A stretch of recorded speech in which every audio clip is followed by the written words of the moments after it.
Au niveau du principe de la comptabilisation de chaque opération comptable, donc il peut y avoir ce qu'on appelle la comptabilisation sous forme de compte en T, comme la lettre T.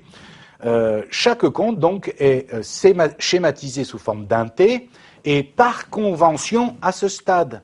Pourquoi? Parce que, par convention, à gauche du T, on inscrira les sommes que l'on débite pour le compte et à droite, par convention, les sommes que l'on crédite. Alors, je reprends des exemples que nous avions déjà vus dans le cours précédent. Vous vous souvenez, l'entreprise achète en réglant par chèque pour 100 000 € de marchandises. Vous vous souvenez, on avait trouvé deux comptes. Le compte achat de marchandises, le compte banque. On avait dit, enfin, vous aviez dit, toujours avec un ensemble touchant, que le compte achat de marchandises augmentait et donc on le débitait, et que le compte 512 banque diminuait et donc on le créditait, puisque c'était un compte d'actifs qui diminuait. Très bien. Mais vous voyez, sous forme de compte en T, super simple. D'accord? Là, je vous l'ai schématisé. Vous voyez, on met en haut le numéro et l'intitulé du compte, débit, crédit. On a mis 100 000 du côté du débit pour achat de marchandises. Et pour la banque, même principe, sauf qu'on le met du côté du crédit. D'accord? Donc, ici, c'est le premier exemple. Donc, il y a bien deux comptes pour traduire cette opération. On l'a schématisé sous la forme de compte en T. Il y a bien le compte achat de marchandises et il y a bien le compte banque. D'accord? Deuxième exemple, parmi ceux que nous avions vus la dernière fois. L'entreprise achète à crédit pour 200 000 € de matières premières.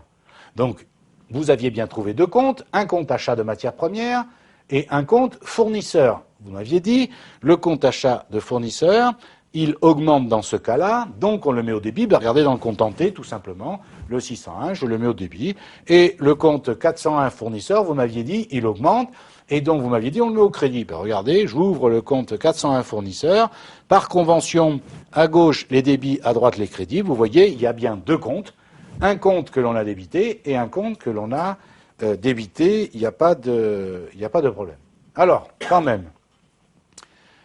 cette forme de comptabilisation, sous forme de compte en T, de comptabilisation d'une opération, sous forme de compte en T, je vous la montre maintenant, mais ce n'est pas celle-là qu'il va falloir utiliser dans le cadre des examens. Pourquoi? Parce que dans le cadre des examens, on va vous demander de passer les écritures sous forme de journal centralisateur.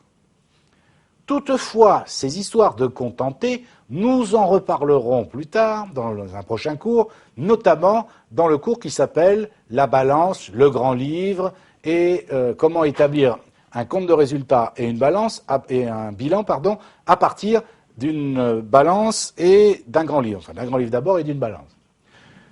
Ça veut dire quoi, ça? Je vous ai montré comment on enregistre une opération sous forme de compte en T. Donc à partir de maintenant, c'est plus comme ça que vous le ferez. Vous allez le présenter comme c'est demandé à l'examen, sous forme de journal.